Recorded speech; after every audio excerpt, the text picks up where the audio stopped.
नगर आयुक्तों पर भाई गणेश गोटिया तुम संघर्ष करो, भाई गणेश गोटिया तुम संघर्ष करो। बहुत बहुत धन्यवाद आदरणीय गोटिया जी।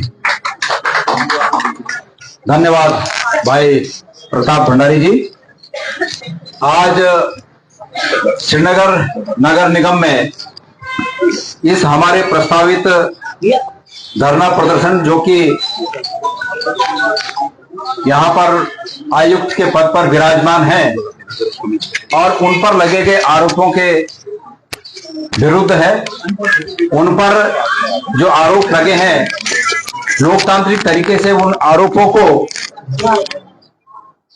उनका विरोध करने के लिए, उस प्रक्रिया का, उस कार्यशैली का विरोध करने के लिए और श्रीनगर के हित में, श्रीनगर नगर पालिका क्षेत्र के अवरुद्ध विकास के कार्यों के हित में यहां पर यह कार्यक्रम आयोजित किया गया है। हमारे बीच उपस्थित हमारे शहर कांग्रेस कमेटी के सम्मानित अध्यक्ष भाई सूरज गिल्डियाल जी, हमारे बीच उपस्थित हमारे पूर्व अध्यक्ष सम्मानित भूपेंद्र पुंडीर जी, हमारे बहुत ही आदरणीय साथी सम्मानित श्री वीरेंद्र सिंह नेगी जी, हमारे बीच उपस्थित यहाँ पर भारतीय प्रशासनिक सेवा के पूर्व अधिकारी और विभिन्न जिलों में जिन्होंने जिलाधिकारी के रूप में अपनी सेवाएं दी, आदरणीय सुंदरलाल मुयाल जी, आदरणीय श्री भानु प्रताप ऋषि जो कि हमारे खिरसू विकास खंड के सम्मानित अध्यक्ष हैं, सम्मानित यहाँ पर उपस्थित कुमार जी, भाई पटवार जी, भाई सुधांशु जी, भाई शरद जी, भाई आशुतोष बगुणा जी, भाई गोविंद सिंह जी, भाई चंद्र सिंह जी, भाई असवाल जी और है हाँ बगुणा जी बोला मैंने, साथ में हमारे अल्पसंख्यक प्रकोष्ठ के सम्मानित अध्यक्ष जी, हमारी यहाँ पर हमारी नेता महिला कांग्रेस के नेता और पूर्व में यहाँ पर नगर की अध्यक्ष रही और मेयर का जिन्होंने चुनाव लड़ा बहन मीना रावत जी, और मेरे साथ मेरे इस कार्यक्रम के नहीं ये समस्त पार्षदगण, यहाँ पर 14 पार्षद आ रखे हैं। मैं प्रताप भाई मैं समझता हूँ नाम इसलिए न लिया जाए कि ये सरकार बहुत ही तानाशाही सरकार है और अगर मैं इनके नाम लेता हूँ तो भविष्य में इनके हितों के साथ सरकार के द्वारा खिलवाड़ किया जाएगा। ये कहा जाएगा कि तुम तो गणेश गोटियाल के कार्यक्रम में गए थे इसलिए तुमको जो है काम नहीं दे रहे हैं, तुम्हारे वार्ड का डेवलपमेंट नहीं कर रहे हैं, इसलिए मैं इनका अहित नहीं करना चाहता। लेकिन इस प्रकार 14 हमारे पार्षद जो भी यहाँ पर आए हैं ये नाराज ना हो कि मेरा हमारा नाम नहीं लिया, नाम इसलिए नहीं ले रहा हूं कि तुम्हारा उसमें अहित है, इसलिए मैं नहीं चाहता हूं कि तुम्हारा अहित हो। मेरी तो हमेशा जीवन में एक हो रहा है कि अगर कुछ कड़वा है तो उसको मैं घूट लेता हूं और मुझे कुछ मीठा मिला तो सब में बांट लेता हूं। तो इसलिए मैं आप लोगों का नाम इस प्रक्रिया में नहीं लेना चाहता, लेकिन उपस्थित समस्त पार्षद गण यहाँ पर श्री आशीष राणा जी जो कि हमारे यूथ कांग्रेस के नगर अध्यक्ष हैं, हमारी बिटिया आंचल और साथ में यहाँ पर सेमवाल जी, बिष्ट जी, जगदीश भट्ट जी और बसंती जोशी जी, सभी उपस्थित हमारी यहाँ पर मातृशक्ति हमारी बहनें, उपस्थित साथी और श्रीनगर नगर पालिका क्षेत्र के सम्मानित हमारे यहाँ पर साथियों और माता बहन, आज आप सबका मैं पहले तो धन्यवाद देना चाहूंगा कि आप लोग इतनी बड़ी संख्या में यहाँ पर आए और निश्चित रूप में आपके इस आगमन से ये प्रतीत होता है कि आप लोग श्रीनगर के जो समस्याएं हैं, श्रीनगर की जो ज्वलंत बातें हैं उनको लेकर सचेत हैं और श्रीनगर की जो ज्वलंत बातें हैं वो आपके सामने सब खुली किताब के समान है कि सत्ता में बैठे हुए लोग प्रक्रिया को बार बार बाधित करने का काम करते हैं। प्रक्रिया को लेकर प्रक्रिया को बाधित करने का काम किस प्रकार कर रहे हैं इसको लेकर मैं थोड़ा अतीत में जाना चाहूंगा। आप सब जानते हैं कि 2012 के विधानसभा चुनाव में आप लोगों के आशीर्वाद से मुझे यहाँ पर सफल होने का गौरव हासिल हुआ। मैं विधायक के रूप में यहाँ पर चुना गया आप लोगों के द्वारा। उस समय यहाँ पर मेयर कौन था?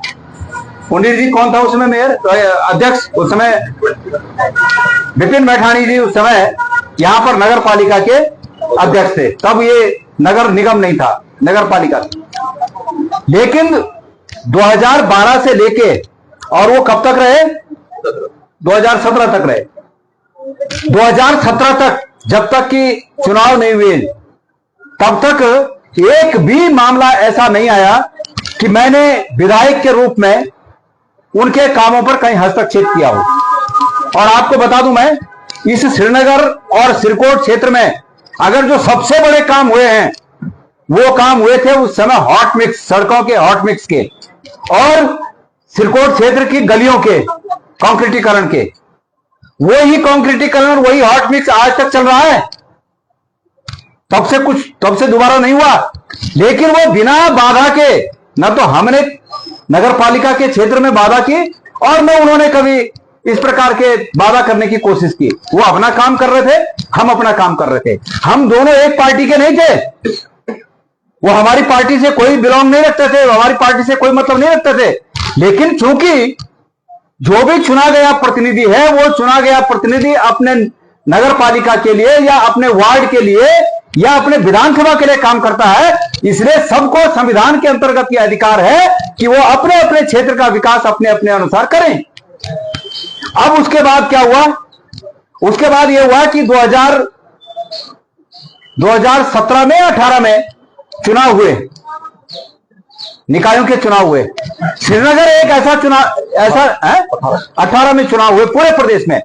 लेकिन श्रीनगर एक ऐसा नगर पालिका था जिसको किनारे कर दिया गया। और किनारे क्यों कर दिया गया? यह कहा गया कि श्रीनगर का क्षेत्र बड़ा करना है, इसलिए श्रीनगर को किनारे कर दिया गया और श्रीनगर का चुनाव नहीं हुआ। असल में मंशा ये थी कि उन्हें डर था, धन सिंह रावत जी को उस समय डर था कि वो श्रीनगर से चुनाव हारेंगे, इसलिए उन्होंने बाकी प्रदेश से अलग करके इसको अलग से, इस पर पूरी सरकार का ध्यान दिया जा सके, इसलिए इसको अलग कर दिया। और जब अलग कर दिया तो उसके पूरे प्रदेश के बाद करीब 6-8 महीने के बाद श्रीनगर में नगर पालिका के चुनाव हुए। तब निगम नहीं बना। वो चाहते तो उस समय भी निगम बना सकते थे, लेकिन नहीं बनाया। मैं आपको बता दूं कि उससे पहले जब मैं विधायक था, मेरे पास भी यह प्रकरण आया था कि मैं सिरकोट को श्रीनगर में शामिल करूं, लेकिन मैंने उस समय इसलिए नहीं किया कि वहां पर प्रधान थी राजेश्वरी रावत। और याद होगा आप लोगों को, नेगी जी आपको याद होगा, हॉस्पिटल में हरीश रावत जी मुख्यमंत्री के रूप में आए थे, मैं स्वयं वहां था और यह बात हुई कि सिरकोट को श्रीनगर के साथ मिलाकर इसको नगर पालिका को बड़ा किया जाए। लेकिन बहन राजेश्वरी प्रधान थी और उनका कार्यकाल घट रहा था, तो हमने भी ये सोचा और उन्होंने, उनकी भी ये इच्छा थी कि हमारे कार्यकाल को पूरा चलने दिया जाए और उसके बाद इसको मर्ज किया जाए। तो हमने नहीं छेड़ा किसी को। वो अलग बात है कि आज वो अपने राजनीतिक सहजता के लिए वो भी भारतीय जनता पार्टी में है, लेकिन हमने उनके हित के लिए अपनी कुर्बानी दी। ये श्रेय हम भी ले सकते थे। ये मुख्यमंत्री हरीश रावत जी की घोषणा थी, लेकिन उसके बाद हमने सोचा कि हमारे हित हो और किसी का अहित हो, यह उचित नहीं है, इसलिए हमने अपना ही अहित ठीक समझा और नहीं छेड़ा। लेकिन चलो, उसके बाद इसका दायरा बढ़ाया गया और फिर नगर पालिका के चुनाव हुए। नगर पालिका के चुनाव हुए तो आप सब जानते हैं कि बहन पूनम तिवारी भारी बहुमतों से यहां से विजय हुई, कांग्रेस की प्रत्याशी थी, वो विजय हुई। और विजय होने के बाद धन सिंह रावत जी उनकी इस विजय को पचा नहीं पाए और लग गए उनके पीछे। उस समय भी यहां जो ईओ होते थे नगर पालिका के, वो उन ईओ को 2-3 ईओ चेंज हुए, उन 2-3 ईओ को धन सिंह रावत जी के माध्यम से प्रेशर किया गया कि इनको काम न करने दिया जाए, लेकिन वो ईओ ऐसे थे जो धन सिंह रावत जी के उन विचारों से सहमत नहीं थे और अंततोगत्ता उन्होंने अपना यहां से ट्रांसफर कराना उचित समझा। लेकिन वो धन सिंह रावत जी के दबाव में उस कदर नहीं आए जिस कदर धन सिंह रावत जी चाहते थे और उन्होंने अपना ट्रांसफर कर दिया। जब ट्रांसफर कर दिया तो धन सिंह रावत जी ने एक नया शगुफा छोड़ा पूनम तिवारी को काम न करने देने के लिए कि अब मैं इसको, मतलब 2 साल पहले जो नगर पालिका के रूप में जिसका दायरा बढ़ाया गया था, उस नगर पालिका को 2 साल के अंतर्गत यह कहकर कि इसको अब नगर निगम बनाना है, उसको नगर निगम बनाने का प्रस्ताव पास कर दिया गया सरकार के द्वारा। इसका मतलब सीधा धन सिंह रावत जी के द्वारा, और इनको पद से अपदस्थ कर दिया गया। पूनम तिवारी को पद से हटा दिया गया क्योंकि भाई अब नगर निगम बन गया। एक तो मैं ये भी नहीं समझा कि ये कानून भी कैसा है। कोई व्यक्ति अगर किसी पद पर चुना गया है तो कानून में भी ये प्रावधान है कि वो उसका कार्यकाल पूरा करेगा। लेकिन ये कानून मैंने पूछा उनसे, उस समय वो हमारी पार्टी में थे, मैंने उनसे पूछा, उन्होंने कहा हम कोर्ट में गए और कोर्ट से उन्होंने यही कहा कि हम जीत रहे हैं। लास्ट में यह आया कि नहीं, वो कोर्ट ने कहा कि अब सरकार ने जो कर दिया। ऐसा तो नहीं हो सकता है। लेकिन फिर भी धन सिंह रावत जी ने उन्हें 5 साल का कार्यकाल पूरा नहीं करने दिया और 5 साल का कार्यकाल पूरा न करने देने के लिए उन्होंने एड़ी चोटी का जोर लगाया, यहां से लेकर कोर्ट, सुप्रीम कोर्ट तक पूरी ताकत सरकार की लगाई और अंततः वो सिर्फ 2 साल तक या 2.5 साल तक वो यहां पर नगर पालिका के अध्यक्ष रह पाई। यह अलग बात है कि इतनी प्रताड़ना झेलने के बाद भी वो भी लोकसभा के चुनाव में, आप सब लोग जानते हैं कि अपने राजनीतिक सहजता के लिए वो भी गंगा जी के जौ बन गए, वो भी पवित्र हो गए। अब भाई उसके बाद नगर निगम बना और नगर निगम का ये चुनाव हुआ। आप सब जानते हैं कि नगर निगम के चुनाव में हमारी ओर से प्रत्याशी, मेयर के प्रत्याशी हमारी बहन मीना रावत जी थी और हमने जो कुछ हमारे पास इस भौतिक युग में, आप सब जानते हैं कि इस भौतिक युग में चुनाव भी आसान चुनाव नहीं होते हैं, लेकिन उस बहन ने जो भी उसकी सामर्थ्य थी, उस सामर्थ्य के अनुरूप आप सबके सामने ईमानदारी से चुनाव लड़ा और आप लोगों ने जो आशीर्वाद उन्हें दिया वो ठीक है। और जो जीती, मेयर के रूप में आरती भंडारी जी जो जीती, हमने उनको भी बधाई दी कि श्रीनगर के लोगों ने आपको चुना है, इसलिए आपको बहुत बहुत हम बधाई देते हैं। अंततोगत्वा आरती भंडारी जी जीती तो उसका अभिमत यह है, उसका अभिप्राय यह है, उस बात का मतलब यह है कि श्रीनगर के लोगों ने आरती भंडारी पर विश्वास किया कि आरती भंडारी नगर निगम के क्षेत्र में, नगर निगम से हमारे अपेक्षित विकास के लिए हम उन पर अपना विश्वास व्यक्त करते हैं। इसका अर्थ यह हुआ, लोकतंत्र में जो व्यक्ति जीतता है उसको इसी रूप में माना जाता है कि भाई लोगों ने उस पर विश्वास किया और उस पर विश्वास करने के बाद 2 महीने का समय नहीं हुआ, 2 महीने का समय नहीं हुआ और बड़े दुख के साथ आरती भंडारी जी ने प्रेस कॉन्फ्रेंस कर यहां कहा कि नगर निगम की जो आयुक्त हैं, नगर आयुक्त, वो नगर आयुक्त हमें काम नहीं करने दे रही है। उन्होंने एक 10-12 पॉइंट का आरोप पत्र नगर निगम के आयुक्त पर लगाया और उसमें तमाम भ्रष्टाचार के आरोप हैं। मुझे अब याद इतना नहीं है कि कौन कौन से वो आरोप हैं, लेकिन एक याद आता है कि एक हाईवे पर, कहीं नेशनल हाईवे पर टाइल लगाने से संबंधित काम था। उन्होंने कहा, शायद आप लोगों को याद होगा, एक टाइल लगाने से संबंधित काम का उन्होंने जिक्र किया और उन्होंने कहा कि मैंने नगर आयुक्त को पूछा कि यह काम किस ठेकेदार का है, यह कब टेंडर हुआ, तो आयुक्त ने कहा कि मुझे जानकारी नहीं है। भाई आयुक्त को अगर प्रशासन कार्यकाल की जानकारी नहीं है तो उसका जवाब कौन देगा? और उसके बाद उनका कहना था कि 2-3 दिन के अंदर उसका पेमेंट भी कर दिया गया। ये क्या बात है? मैंने जब ये आरोप पत्र, आरती भंडारी जी का ये पूरा आरोप पत्र मैंने सुना, मैंने आयुक्त महोदय के बारे में पता किया कि भाई ये इससे पहले काम पर कहां थी, इससे पहले ये ड्यूटी पर कहां थी, और इससे पहले ड्यूटी पर ये हमारे भंडारी जी हैं और इनके इधर के अन्य लोग हैं, पोखरियाल जी हैं और भी लोग हैं, भुवनेश, इन सबसे, हाँ, इन सबसे मैंने पूछा। इन्होंने कहा कि ये पहले किम्स नगर में थी जी। पर इन्होंने एक बात कही और वो अंडरलाइन करने वाली बात है। इन्होंने कहा कि वहां वो ईमानदार अधिकारी थी। बिल्कुल, हम आज भी कह रहे थे। क्या कहा कि वहां पर वो बहुत ईमानदार अधिकारी थी। तो मैंने कहा भाई ये श्रीनगर, अगर ये श्रीनगर को पांच है, किसमें वो ये क्यों को पांच है कि जो ये को पांच कहना चाहे वो जो ईमानदार हो जाओ। कल भगवान में बोला थी, बड़े अफसोस की बात है। और मैंने जब आरती भंडारी जी ने ये बात कही तो मैंने अपने फेसबुक के माध्यम से और फोन के माध्यम से भी जिलाधिकारी महोदय से ये गुजारिश की कि एक बहुत बड़ा आरोप एक जनता के द्वारा चुनी गई मेयर के द्वारा ये आयुक्त पर लगा है, इसलिए हम जिलाधिकारी महोदय से ये उम्मीद करते हैं कि जिलाधिकारी महोदय इस पूरे प्रकरण की तटस्थ जांच करें। आज उस बात को कितना समय हो गया? मुझे लगता है 2 महीने से ज्यादा का समय हो गया। जब आरती भंडारी जी ने पहली बार प्रेस कॉन्फ्रेंस की थी।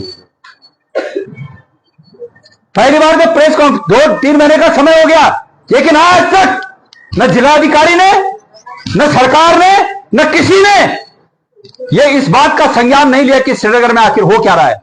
मैं पूछना चाहता हूं श्रीनगर की जनता से कि मेरे श्रीनगर के निवासियों, क्या इसी लोकतंत्र में आप लोग विश्वास करते हो? क्या यही लोकतंत्र है कि कोई हमारी राजनीतिक में विचारधारा अलग हो सकती है आरती भंडारी जी से? बिल्कुल हमारा विचार उनसे नहीं मिलता है।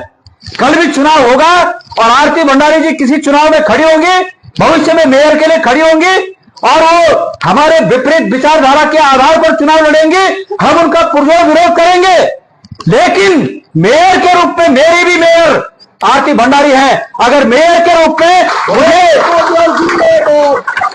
रूप में मुझे उनसे कुछ अपेक्षा होगी, किसी वार्ड में कुछ काम कराना होगा, तो उसके लिए मेरी भी मेयर आरती भंडारी है। इसलिए गरिमा उस पद की है, गरिमा उस कुर्सी की है, इज्जत उस कुर्सी की है, पावर उस कुर्सी की है। और उस कुर्सी की पावर को कौन कमजोर कर रहा है? सीधे सीधे उस कुर्सी की पावर को धन सिंह रावत, जो यहां से विधायक और जो कैबिनेट में मंत्री हैं, वो अपने हितों के लिए उस कुर्सी का दुरुपयोग कर रहे हैं। और अफसोस इस बात का है कि उस कुर्सी पर एक कमजोर अधिकारी बैठा हुआ है। जो अधिकारी धन सिंह रावत के हाथों की कठपुतली बना हुआ है, वो अधिकारी उस कुर्सी पर बैठा हुआ है, इसलिए ऐसा हो रहा है। मैंने अतीत का उदाहरण दिया कि ऐसे और भी ईओ यहां आए जिनको धन सिंह रावत जी ने अपने अनुसार चलाना चाहा, लेकिन उन्होंने कहा हमारा ट्रांसफर कर दो, लेकिन हम भाई ऐसा नहीं कर सकते हैं।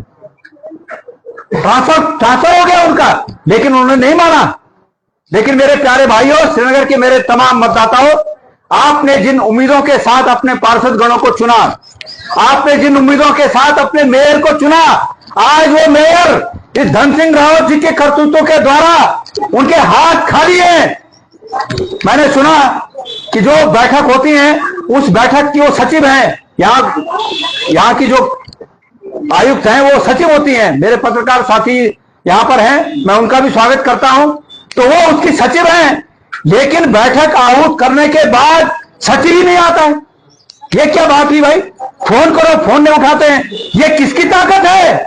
ये धन सिंह रावत जी की ताकत है।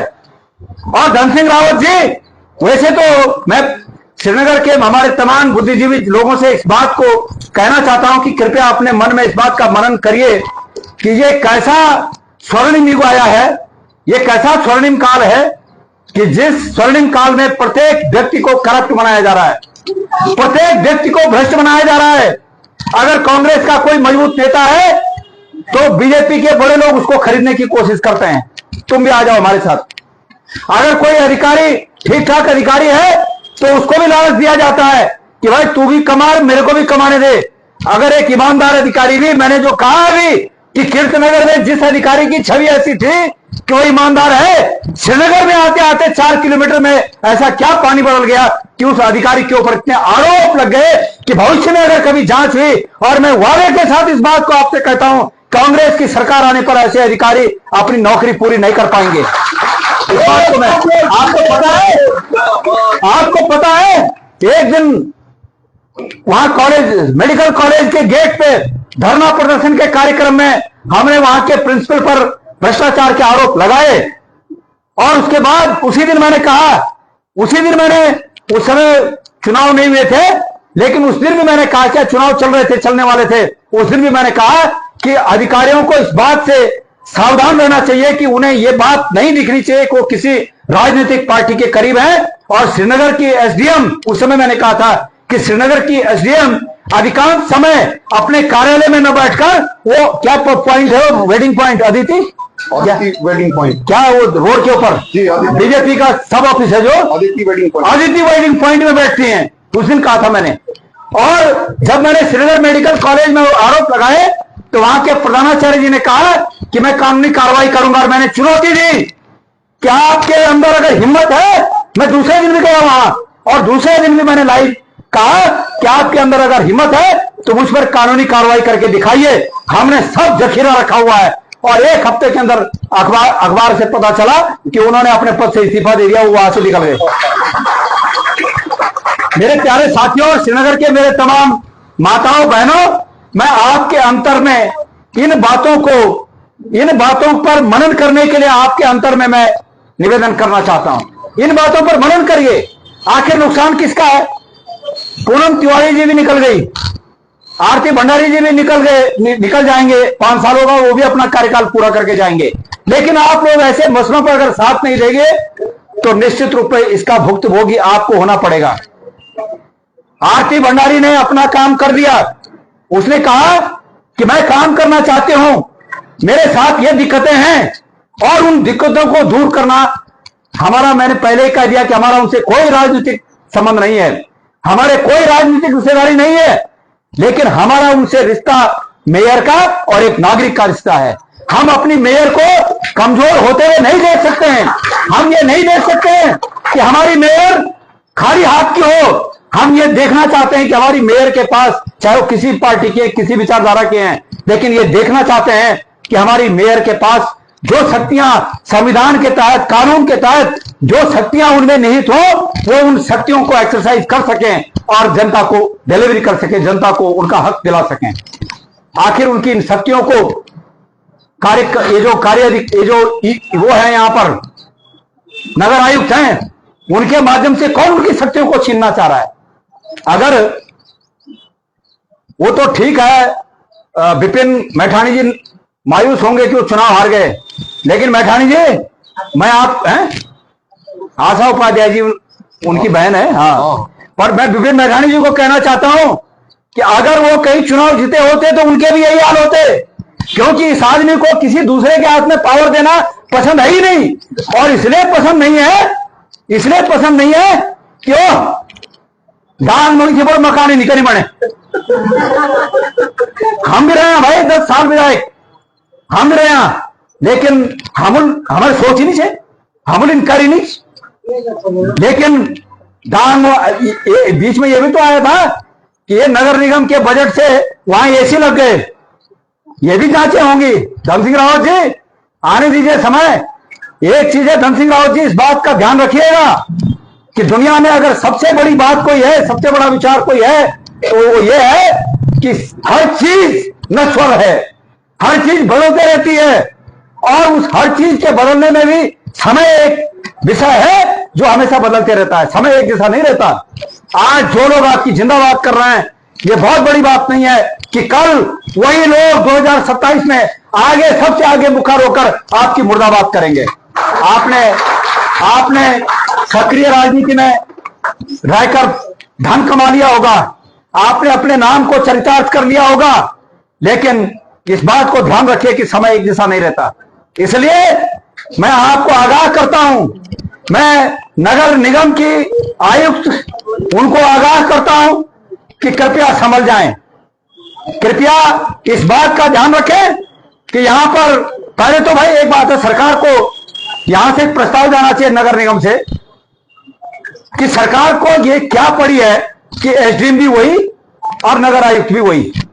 मतलब अगर हम किसी के पास शिकायत करें तो कांड करने वाला भी वही और जांच करने वाला भी वही। भाई अगर आयुक्त गड़बड़ करेगा तो हम एसडीएम के पास जाएंगे ना। मैं एक प्रार्थना पत्र बनाने वाला था, ये जितने बिंदु हैं इनका एक प्रार्थना पत्र बनाने वाला था।